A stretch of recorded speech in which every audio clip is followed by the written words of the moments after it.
Hello friends, இன்றைக்கி நம்ம ரொம்ப ஹெல்த்தியான வரகரிசி வச்சு கஞ்சி ரெசிபி தாங்க பார்க்க போகிறோம். மார்னிங் பிரேக்ஃபாஸ்ட்டுக்கு இது மாதிரி கஞ்சி வச்சு எடுத்துக்கலாம். இந்த வரகரிசி கஞ்சி எப்படி செய்கிறதுன்னு பார்க்கலாம். நான் 1 கப் அளவுக்கு வரகரிசி எடுத்திருக்கேன்.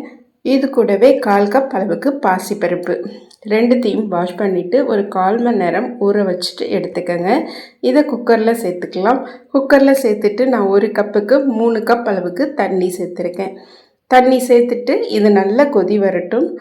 இது கூடவே நம்ம பூண்டு எடுத்துக்கலாம். ஒரு 5-6 பல் பூண்டு அது கூட சேர்த்துக்கங்க.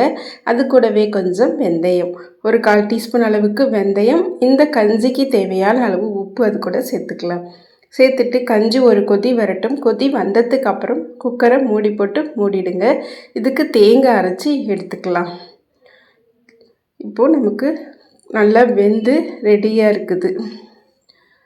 வரகரிசி நல்லா வெந்துடுச்சு, குழைய வெந்துடுச்சு.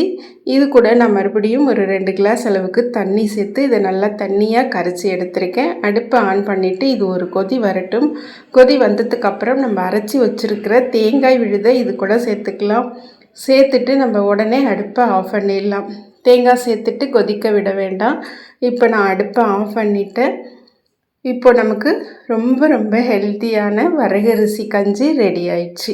வயிற்றுப்புண் இருக்கிறவங்களுக்கு இந்த கஞ்சி ரொம்பவே நல்லது. நம்ம தேங்காய் பால் தேங்காய் அரைச்சி ஊற்றிருக்கோம். அது கூடவே வெந்தயம், பூண்டெல்லாம் சேர்த்துருக்கோம். ரொம்ப ஹெல்த்தியான இந்த கஞ்சி ரெசிப்பியை நீங்களும் ட்ரை பண்ணி பாருங்கள். ஹெல்த்தியான பிரேக்ஃபாஸ்ட் எடுத்துக்கங்க.